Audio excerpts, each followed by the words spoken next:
कौन यही जन्मर कर्मफल यही जन्म ही मिली थाए?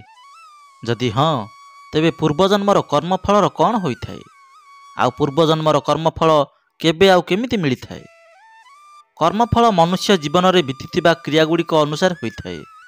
आमर पूर्वजन्म केउठारे एवं केमिति थिला ए कथा किए कहि परिबो? काहेकि जेतेबेले मनुष्य जन्म होइथाए से एक शिशु रूप में होइथाए।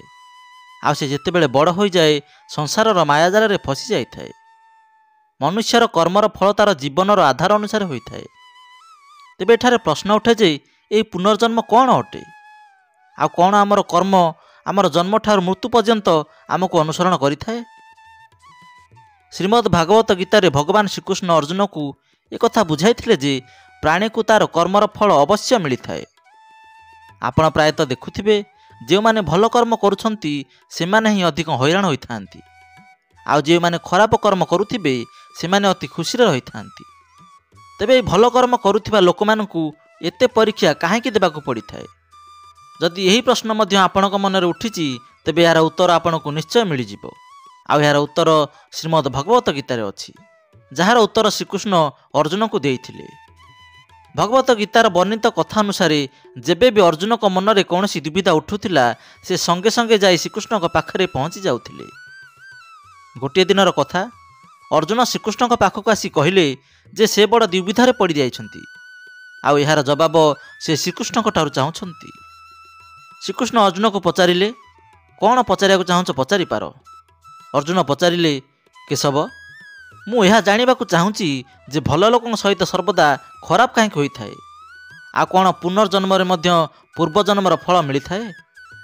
अर्जुन ठारू ए सब कथा शुणी श्रीकृष्ण हसिले आ कहिले, मनुष्य जेमिति भाबुथाए आ जहाँ अनुभव करिथाए सेमिति किछि भी होई न थाए। बरम अज्ञानता कारणरू से प्रकृत सत्य को केबे हेले जानि पारे नाही। श्रीकृष्णकर यह कथा को अर्जुन बुझी पारे नाही। एहा परे श्रीकृष्ण कौन कहले आमे भिडियो माध्यम रे अति भल भाव रे जानिबा। जदि आपण भगवान श्रीकृष्णकर यह पवित्र कथा को शुणिबाकू एवं बुझिबाकू चाहुछंती तेबे भिडियो को शेष पर्यंत निश्चय देखंतु। काहेकि ना भिडियो आपण को सही ज्ञान मिलिबो जहाँ आपण को आउ केउठी हेले मिलिबो नाही।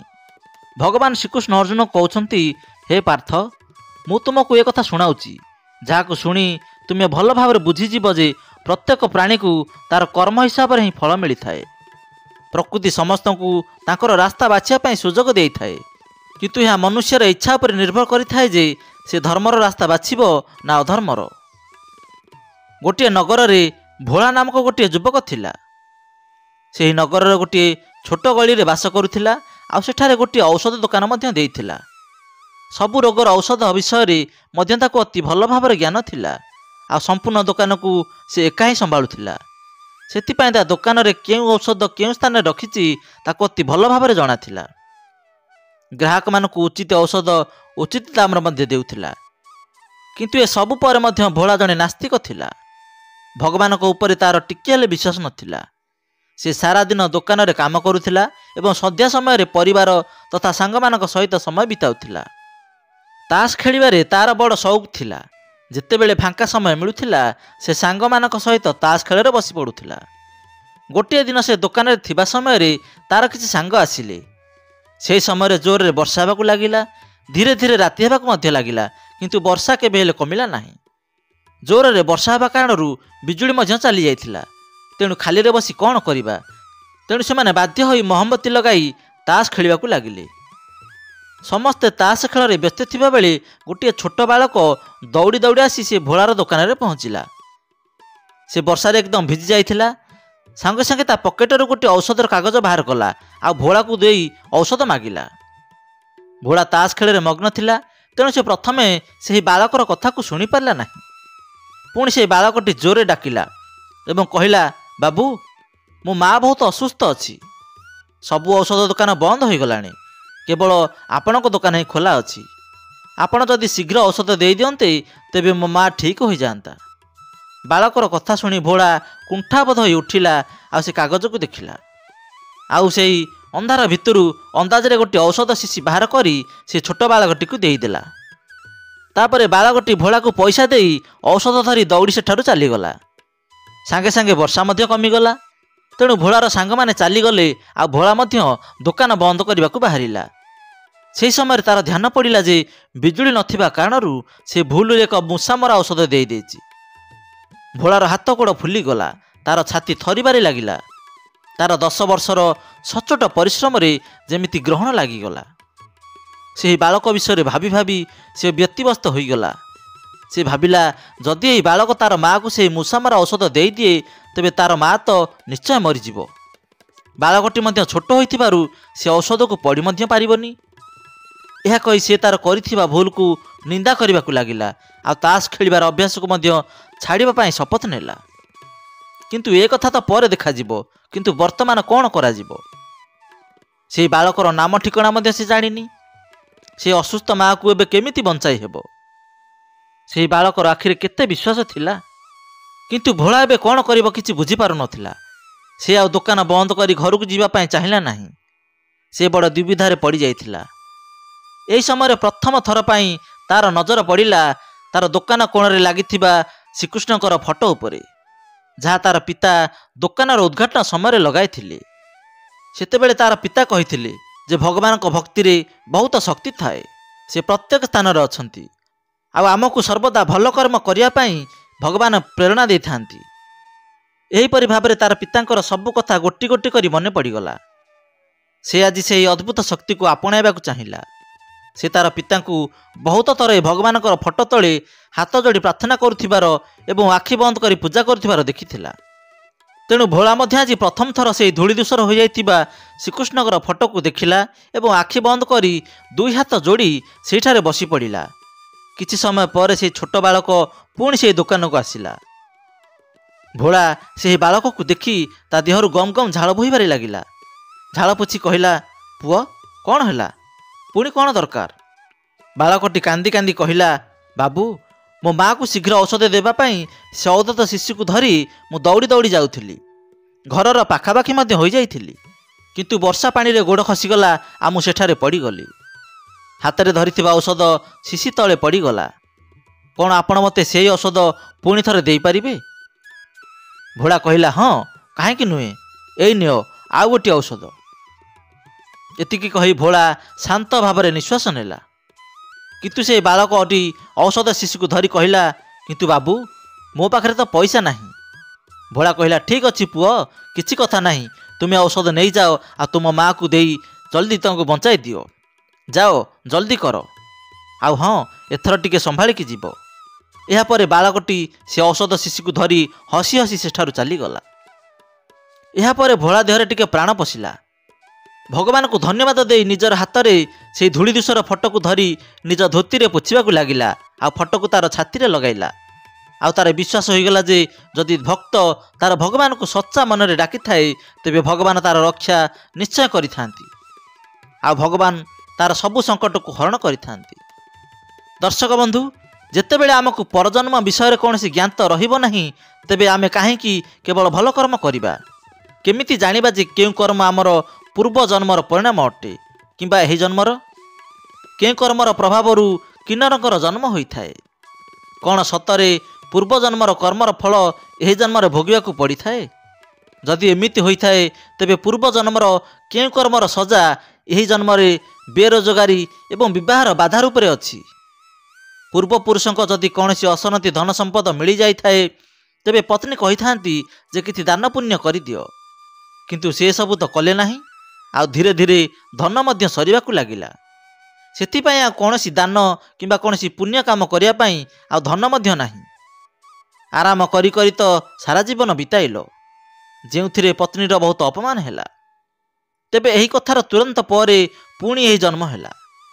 ବେରୋଜଗାରୀ ଏବଂ ବିବାହର ବାଧା କେବଳ ପୂର୍ବଜନ୍ମ ଯୋଗୁଁ ହୋଇନଥାଏ। ହୋଇପାରେ ଏହା ଆପଣଙ୍କର ଆଳସ୍ୟ ଏବଂ ଠକାମିର ପରିଣାମ ହୋଇପାରେ। ଆଉ ଯଦି ଉଚିତ ସମୟର ପୁରୁଷାର୍ଥ ଦେଖାଇ ଯଦି ପଇସା ରୋଜଗାର ନ କଲ ତେବେ ବିବାହ ମଧ୍ୟ ହେବ ନାହିଁ। ଯଦି ଆପଣଙ୍କର ଜନ୍ମ ବିନା ହାତ ଗୋଡ଼ ଥାଇ ହୋଇଛି ଅଥବା ଛୋଟା କିମ୍ବା ଦିବ୍ୟାଙ୍ଗ ଇତ୍ୟାଦି ହୋଇଛି ତେବେ କହିପାରିବା ଯେ ପୂର୍ବଜନ୍ମର କୌଣସି କର୍ମର ସଜା ଏହି ଜନ୍ମରେ ବେରୋଜଗାରୀ ଏବଂ ବିବାହର ବାଧା ରୂପରେ ହୋଇଛି ବୋଲି। ତେବେ କ'ଣ ସତରେ ପୂର୍ବଜନ୍ମର କର୍ମର ଫଳ ଏହି ଜନ୍ମରେ ଭୋଗିବାକୁ ପଡ଼ିଥାଏ? ତେବେ ଏକଥା ଆପଣମାନେ ଅତି ଭଲ ଭାବରେ ମଧ୍ୟ ଜାଣିଥିବେ ଯେ ଯଦି ଆମର ରୋଜଗାର ନାହିଁ ତେବେ ସେଥିପାଇଁ ଆମର ବିବାହ ମଧ୍ୟ ହେଉନାହିଁ, ଆଉ ଏଥିପାଇଁ ଆମେ ନିଜେ ଦାୟୀ। କାହିଁକି ନା ଗରିବ ହୋଇ ଜନ୍ମ ହେବା କିଛି ଭୁଲ ନୁହେଁ, ବରଂ ଗରିବ ହୋଇ ମରିଯିବା ଏକ ବହୁତ ବଡ଼ ଭୁଲ ଅଟେ। କାହିଁକି ନା ଯଦି ଆମର ହାତ ଗୋଡ଼ ସବୁ ଠିକ୍ଠାକ୍ ଅଛି ତେବେ ଆମେ ନିଶ୍ଚୟ କିଛି କରିପାରିବା। ଆଉ ଆଜିକାଲି ତ ଯେଉଁମାନଙ୍କର ହାତ ଗୋଡ଼ ମଧ୍ୟ ନାହିଁ ସେମାନେ ମଧ୍ୟ ବହୁତ ଭଲ କାମ କରି ଦେଶର ନାମ କମାଉଛନ୍ତି। ଆମର ଏହି ଜନ୍ମଠାରୁ ମୃତ୍ୟୁ ପର୍ଯ୍ୟନ୍ତ ଯାହା କିଛି ମିଳୁଛି ସେସବୁ ଆମର ପୂର୍ବ କର୍ମର ଫଳ ଅଟେ। ଏହି ସମସ୍ତ ସଂଯୋଗ ରୂପୀ କର୍ମଫଳ ପାଇବା ସମୟରେ ଅଜ୍ଞାନତାରେ ଆମେ ନୂଆ କର୍ମର ମଞ୍ଜି ବୁଣିଥାଉ, ଯାହାର ଫଳ ଆମକୁ ନିଶ୍ଚୟ ମିଳିଥାଏ। ଉଦାହରଣ ସ୍ୱରୂପ ଆମେ ପାଚିଲା ଆମ୍ବ ଖାଇସାରିଲା ପରେ ଯେତେବେଳେ ଆମେ ତାର ଟାକୁଆକୁ ମାଟିରେ ପୋତିଥାଉ ଆଉ ସେଥିରେ ପାଣି, ସାର ଇତ୍ୟାଦି ଦେଇଥାଉ, ତେବେ ତାର ଫଳ ତୁରନ୍ତ ମିଳିନଥାଏ, ବରଂ ଏଥିରେ ଫଳ ଆସିବା ପାଇଁ ଅତି କମରେ 4-5 ବର୍ଷ ସମୟ ଲାଗିଥାଏ। ଠିକ୍ ସେମିତି ଆମ କର୍ମର ଫଳ ଏମିତି ହିଁ ହିସାବ ହୋଇଥାଏ। ପୂର୍ବ ଜନ୍ମରେ ଯଦି ଆମେ କାହାକୁ ଦୁଃଖ ଦେବା ତେବେ ଏହି ଜନ୍ମରେ ଆମକୁ ସେହି ଦୁଃଖର 3-4 ଗୁଣା ଦୁଃଖ ଆମକୁ ମିଳିଥାଏ, ଯେମିତି ଚକ୍ରବୃହ ସୁଧ। ଠିକ୍ ସେହିପରି ଯଦି ଆମେ ପୂର୍ବ ଜନ୍ମରେ କାହାକୁ ସୁଖ ଦେଇଥିବା ତେବେ ତାହା ମଧ୍ୟ ଆମକୁ 3-4 ଗୁଣ ହୋଇ ଆମକୁ ମିଳିଥାଏ। ଏହି ଜନ୍ମର ସୁଖ ଦୁଃଖର ପ୍ରମାଣକୁ ଦେଖି ଆମକୁ ବୁଝିଯିବା ଉଚିତ ଯେ ଆମେ ଯେମିତି କର୍ମ କରିବା ସେମିତି ଆମକୁ ଫଳ ମଧ୍ୟ ମିଳିବ। ତେଣୁ ଆମକୁ ସାରା ଜଗତ ଅଥବା ଯେକୌଣସି ମନୁଷ୍ୟ ମିଳିଥାଏ ସେ ଆମକୁ ନିର୍ଦ୍ଦୋଷ ହିଁ ଦେଖାଯିବ। ଆମେ ନିରନ୍ତର ଭାବେ ବହୁତ ଶାନ୍ତିରେ ରହିପାରିବା। ନିଜ ଦୋଷ ସ୍ୱୀକାର କଲେ ସାରା ଜଗତ ଆମକୁ ନିର୍ଦ୍ଦୋଷ ଦେଖାଯିବ। ତେବେ ଏଠାରେ ଆପଣଙ୍କ ମନରେ ଏହି ପ୍ରଶ୍ନ ମଧ୍ୟ ଉଠିଥିବ ଯେ କ'ଣ କର୍ମର ଆଧାରରେ କାହାର ଜନ୍ମ ନିଶ୍ଚୟ ହୋଇଥାଏ? କ'ଣ ଈଶ୍ୱର ଏତେ ଦୁର୍ବଳ ଆଉ ଅସହାୟ ଅଟନ୍ତି ଯେ ଏହି ଜନ୍ମର କର୍ମଫଳକୁ ପରଜନ୍ମରେ ଦେଇଥାନ୍ତି? କ'ଣ ଏହା ସତ୍ୟ ଅଟେ ଯେ ମନୁଷ୍ୟର କର୍ମର ସଜା ତାର ପୂର୍ବ ଜନ୍ମର କର୍ମ ଅନୁସାରେ ହିଁ ମିଳିଥାଏ ବୋଲି? ଏହି ନିଷ୍କାମ କର୍ମର ଅର୍ଥ କ'ଣ? ଏମିତି କାହିଁକି କୁହାଯାଇଛି ଯେ ସଂସାରରେ କର୍ମ ହିଁ ପ୍ରଧାନ ଅଟେ? ଏସବୁ ମଧ୍ୟରେ ପ୍ରକୃତ ସତ୍ୟ କ'ଣ? କ'ଣ ଏହା ସତ୍ୟ ଯେ ପୂର୍ବ ଜନ୍ମର କର୍ମଫଳ ଆମକୁ ଏହି ଜନ୍ମରେ ମିଳିଥାଏ? ସବୁ ଜନ୍ମର ଫଳ ତୁରନ୍ତ ମିଳିଯିବ ଏହା ମଧ୍ୟ ଜରୁରୀ ନୁହେଁ। ଯେଉଁ କର୍ମର ଫଳ ପୂର୍ବ ଜନ୍ମର ମିଳିନଥାଏ ତାକୁ ଏହି ଜନ୍ମରେ ଭୋଗିବାକୁ ପଡ଼ିବ। ଦ୍ୱିତୀୟ ଥର ଭୋଗିବାର କୌଣସି ଆବଶ୍ୟକତା ନାହିଁ। ହଁ ଆଜ୍ଞା, ଏ କଥା 100% ସତ୍ୟ ଅଟେ। କ'ଣ ମନୁଷ୍ୟ ଏହି ଜନ୍ମରେ ଯାହା ବି ହୋଇଛି ସେସବୁ ତାର ପୂର୍ବଜନ୍ମର କର୍ମର ଫଳ ଅଟେ? କିମ୍ବା ଏହି ଜନ୍ମର କର୍ମଫଳର ଦଣ୍ଡ କିମ୍ବା ପୁରସ୍କାର ଏହି ଜନ୍ମରେ ହିଁ ମିଳିଯାଏ? ପୂର୍ବଜନ୍ମର ସଞ୍ଚିତ କର୍ମ ଯୋଗୁଁ ଏହି ଜନ୍ମ ମିଳିଥାଏ, କିନ୍ତୁ କିଛି ବଡ଼ ହେବା ପାଇଁ ଏହି ଜନ୍ମର କର୍ମଫଳ ମିଳିବା ନିତାନ୍ତ ଆବଶ୍ୟକ। ବିନା କର୍ମରେ କିଛି ହେଲେ ହେବ ନାହିଁ। ପୂର୍ବଜନ୍ମର ସଞ୍ଚିତ କର୍ମ ଆଉ ବର୍ତ୍ତମାନ ଜୀବନର କ୍ରିୟମାନ କର୍ମ, ଏହି 2 ପ୍ରକାର କର୍ମର ଫଳ ଆମ ଜୀବନରେ ପ୍ରତିଫଳିତ ହୋଇଥାଏ। ତେବେ କ'ଣ ପୂର୍ବଜନ୍ମର କର୍ମକୁ ଆଡ଼େଇ ଦେଇ ହେବ? ନିଶ୍ଚୟ ବଦଳାଇ ହେବ। ଖଣ୍ଡାର ଧାରକୁ ଛୁଞ୍ଚି ମୁନରେ ମଧ୍ୟ ବଦଳାଇ ହେବ। କର୍ମଫଳ ପ୍ରାରବ୍ଧ ରୂପରେ ଆମ ଜୀବନକୁ ପିଛା କରିଥାଏ।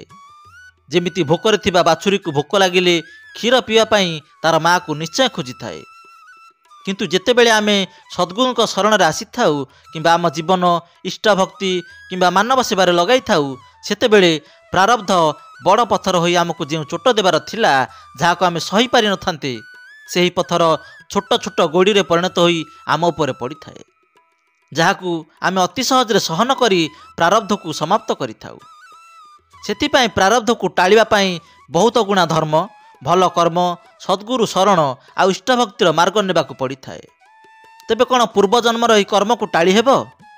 ହଁ, ପୁଣ୍ୟ କରିବା ଦ୍ୱାରା କର୍ମର ଭୋଗକୁ ଟାଳି ହୋଇପାରିବ, କିନ୍ତୁ ଏହାକୁ ସମାପ୍ତ କରିହେବ ନାହିଁ। କେବଳ ଅଧିକ ପୁଣ୍ୟ କରିବା ଦ୍ୱାରା, ପୁଣ୍ୟ ଭୋଗ କରିବା ଦ୍ୱାରା ପାପର ଭାଗ କମ୍ ହୋଇଯାଏ, କିନ୍ତୁ ଏହା କେବେ ହେଲେ ସମ୍ପୂର୍ଣ୍ଣ ରୂପେ କ୍ଷୀଣ ହେବ ନାହିଁ। କ'ଣ ପୂର୍ବଜନ୍ମର ସୁଖ କିମ୍ବା ଦୁଃଖ ଏହି ଜନ୍ମରେ ମଧ୍ୟ ମିଳିଥାଏ? ପୂର୍ବଜନ୍ମର କର୍ମ ଏହି ଜନ୍ମରେ ନିଶ୍ଚୟ ମିଳିଥାଏ, କିନ୍ତୁ ଆପଣ ଭଲ କର୍ମ କଲେ ଏହାର ଲାଭ ଏହି ଜନ୍ମରେ ମଧ୍ୟ ଅବଶ୍ୟ ମିଳିବ। ଭୁଲ କାମ କଲେ ଆପଣ ପୁଣି ଅପରାଧୀ ସାଜିବେ। ଏହା ଏକ ଈଶ୍ୱରୀୟ ବ୍ୟବସ୍ଥା ଅଟେ। ଏହାକୁ ପୂର୍ଣ୍ଣ ଭାବରେ କେହି ହେଲେ ଜାଣିପାରିବେ ନାହିଁ। ଯଦି ଆମର ଜନ୍ମ ଆମର ପୂର୍ବଜନ୍ମର କର୍ମ ଅନୁସାରେ ହୋଇଥାଏ, ତେବେ ପୂର୍ବଜନ୍ମର କର୍ମଫଳ ଉପରେ ସନ୍ଦେହ କରିବାର କିଛି କାରଣ ନାହିଁ। ଆଉ ଯାହାକୁ ଆମେ ଭାଗ୍ୟ କହୁଛେ ତାହା କର୍ମଫଳ ହିଁ ଅଟେ। ଯଦିଓ ପ୍ରାରବ୍ଧ ଭୋଗ କରିବାରେ କୌଣସି ପ୍ରକାରର ସ୍ୱତନ୍ତ୍ରତା ଜୀବର ନାହିଁ, କାହିଁକି ନା ଈଶ୍ୱର କର୍ମଫଳ ନିୟତା ଅଟନ୍ତି। ଯେମିତି କର୍ମ ସେମିତି ଫଳ, କିନ୍ତୁ ଜୀବ ତାର ନିଜ ଇଚ୍ଛାରେ କର୍ମ କରିପାରିବ। କର୍ମ କରିବାରେ ଜୀବ ପ୍ରତି କୌଣସି ହେଲେ ପ୍ରତିବନ୍ଧକ ନାହିଁ। जदि आपण भल कर्म करथिले आ परे खराब कर्म करिसंती तेबे आपण प्रथमे भल कर्मर फल को निश्चय भोग करिवे। जे पर्यंत भल कर्मर फल भोग सरी नथिबो से पर्यंत खराब कर्मर फल भोग आरंभ होई परिबो नाही। ठीक सेमिति खराब कर्मर फल मध्य भोग न करिबा जाए आपण जेते भी भल कर्म करंतु आपणकर केबे हेले भल समय आसीबो नाही।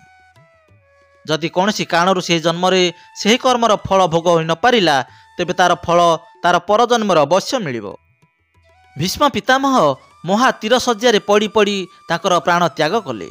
यह तांकर 100 जन्म पूर्वर कर्मफल अटे। तेबे कौन वास्तव में पूर्वजन्म करिथिबा कर्म पाई ए जन्मरे तार फल भोगिया को पड़ी थाए। 5 वर्षर छुआ सहित जौन हिंसा करा जाउची। जदि केही कहिबो कि भगवान तार पूर्वजन्मर पापर दंड देइछंती तेबे एमिति कथारे तो मु केबे हेले विश्वास करिबिनी। एते क्रूरता तो कौनसी देशर कानून मध्य होई नथिबो जे केमिति पाशविक सजा देबो। तेबे भगवान जी समस्तंकर पालन करतारतंती दयावान अटंती से एमिति केमिति करि परिबे। जेतेबेले आमर पुराणा जन्म कथा मने नाही तेबे पूर्व जन्मर कर्मर फल परजन्मरे मिलिबार कौन आवश्यकता रहिछि। कौनसी व्यक्ति यही जन्मरे मन इच्छा पाप करि चलीछि आ भगवान ताकू पुराणा जन्म कारणरू खुशी देउछंती। या तो बहुत अजब कथा अटे। पूर्व जन्मर कर्मर फल यही जन्मरे काहेकि से जन्मरे काहेकि हिसाब बराबर करागला नाही। पूर्व जन्मरे जे व्यक्ति थिला से तो आउ केही थिला।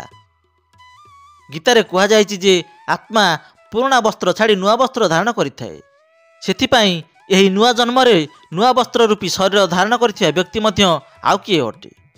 कौनसी गोटे व्यक्तिर पुरस्कार किंबा दंड आउ गोटे व्यक्ति को काहेकि दिया हबो। यह तो अन्याय अटे ना। आ 5 वर्षर छुआ को दंड देवा तो आहुरी क्रूरता अटे। तेबे एठारे प्रश्न उठे जे एमिति काहेकि हुए। कौनसी व्यक्ति पाप करुची आ से अधिक समृद्ध हेउची आउ केही सचोट होई मध्य कष्ट अत्याचार सहुची। एही सब प्रश्न समस्यार कारण अटे। एही प्रश्नर उत्तर देबा पई पूर्व जन्मर कर्मफल वाला स्पष्टीकरण दिया जायछि। एही प्रश्नर उत्तर मिलिबा अति आवश्यक अटे। काहेकि ना यह बहुत विपदपूर्ण प्रश्न अटे। जदि एमिति प्रश्न आम मुंडरे पशि जाए तेबे व्यक्ति तो सहजरे नास्तिक होई जिवो। अर्थात भगवान दुनिया तो गढ़ीदेले किंतु एबे दुनिया तो मन को मन ही चलीची। किंबा एमिति कौनसी उत्तर मध्य मिली पारे जेमिति भगवान जड़े स्कूलर प्रिंसिपाल भलिया स्कूलर कौनसी मामलार केवल बेले बेले ही मुंड पुराई थांती।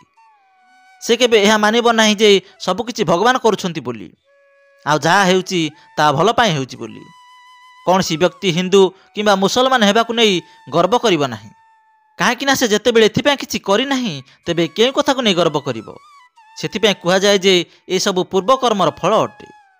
व्यक्ति परजन्मरे मध्य जन्म हेबा पई आ इच्छा करिब नाही। से यह जानिजिब जे सबु धर्मर लोकंकु जणे भगवान ही गढ़िछंती। जे हिंदू से केवल एथिपाई हिंदू होईची काहेकि ना से गोटे हिंदू परिवार रे जन्म होईची। यह पछरे भगवानकर कौनसी योजना नाही। हिंदू चाहिए धर्म परिवर्तन करी मुसलमान होई परिबो आ मुसलमान मध्य हिंदू होई परिबो। एहाठारु अधिक रोचक यह अटे जे मुसलमान होई मध्य वेद गीता पढ़िबारे कौनसी प्रतिबंधक नाही। हिंदू माने मध्य धर्म परिवर्तन न करी कुरान बाइबल मध्य पढ़ी पारिबे। गोटे श्रमिक उपरे हेउथिबा अन्याय को निजर भाग्य बोली भाबी चुप रहिबा बदल रे एहा विरोध रे स्वर उत्तोलन करिबो। से जानिजिब जे कहार महंगा कपड़ा को सलाम करिवार कौनसी आवश्यकता नहीं। से यह मध्य जानिजिब जे भगवान तार पिला छुआ को भोक शोषरे रहिबार दायी नुहंती। भगवान तार पिला मानकु श्रमिक भाव में गढ़िया कौनसी तो बाध्य करि नाहंती। बरम एथिपाई गोटे व्यवस्था अछि जहाँ धनी को आहुरी धनी एवं गरीब को आहुरी गरीब कर देउछि। जदि आमे आमर कर्मर फल एही जन्मरे पाइजिबा तेबे आमे यार कारण बुझिपारिबा जे कर्मर फल एही जन्मरे आमको काहेकि देउ नाहंती। पर जन्मरे तो आमर करिथिबा कर्म मध्य मने ही नथिबो। जदि एही जन्मरे कर्मर फल एही जन्मरे ही मिली जांता तेबे ताहाको आमे एठारे सुधारी पारंते। कर्म फलर सिद्धांत मानव जीवन को दिशा देखाया पय होईची। जेउठारे दारिद्रता थिला सेठारे भाग्यर सिद्धांत चलिला आउ जेउठारे धन संपद थिला सेठारे पुनर्जन्मर सिद्धांत चलिला। पूर्वरु आम देश भारत गोटे धनी देश थिला जेउठारे धन आ शक्ति संपन्न थिबा लोकंकु यह कही डरा जाउथिला जे तुमे जदि खराब किंबा अन्याय अत्याचार करिवो तेबे यार फल तुमको परजन्मरे निश्चय मिलिबो। ଯେଉଁ କାରଣରୁ ଧନ ଦୌଲତ ଅତିରେ ସମ୍ପନ୍ନ ଥିବା ବ୍ୟକ୍ତି ଅଧର୍ମ ଅନ୍ୟାୟ କରିବାକୁ ଡରିବ। କିନ୍ତୁ ଯେଉଁଠାରେ ଦାରିଦ୍ର୍ୟତା ଥିଲା ସେଠାରେ ତ ଏହି ପୁନର୍ଜନ୍ମର ଭୟ ଆଉ କାମ ଦେଲା ନାହିଁ। କାହିଁକି ନା ଯେତେବେଳେ ଏହି ଜନ୍ମରେ ଏତେ ଦୁଃଖ କଷ୍ଟ ଭୋଗିଲୁଣି ତେବେ ପରଜନ୍ମ କଥା କାହିଁକି ଚିନ୍ତା କରିବା। ତେଣୁ ସେଠାରେ ଭାଗ୍ୟର ସିଦ୍ଧାନ୍ତ ଚାଲିଲା। ସେ ଯାହା ବି ଅଛି ଏହା ହିଁ ଜୀବନ ଅଟେ। ଏହାକୁ ପୁରା ଉପଭୋଗ କର, କର୍ମ କର, ଧନ ସମ୍ପଦ ଅର୍ଜନ କର, ଆଉ ଗରିବଙ୍କର ଭଲ କର, ଇତ୍ୟାଦି ଇତ୍ୟାଦି। କର୍ମ କେଉଁ ଜନ୍ମର ବି ହୋଇଥାଉ ନା କାହିଁକି, ଯଦି ତା ଆସିବାର ଥିବ ତେବେ ଯେକୌଣସି ଜନ୍ମରେ ବି ଆସିପାରିବ। ଏବେ ତ ଏହି ଜନ୍ମରେ ମିଳୁଛି। ସେଥିପାଇଁ କୁହାଯାଏ ଯେମିତି ବୁଣିବ ସେମିତି ପାଇବ। ସେଥିପାଇଁ ଆମକୁ ସର୍ବଦା ଭଲ କର୍ମ କରିବା ଉଚିତ, ଆଉ ଖରାପ କର୍ମରୁ ସର୍ବଦା ଦୂରେଇ ରହିବା ଉଚିତ।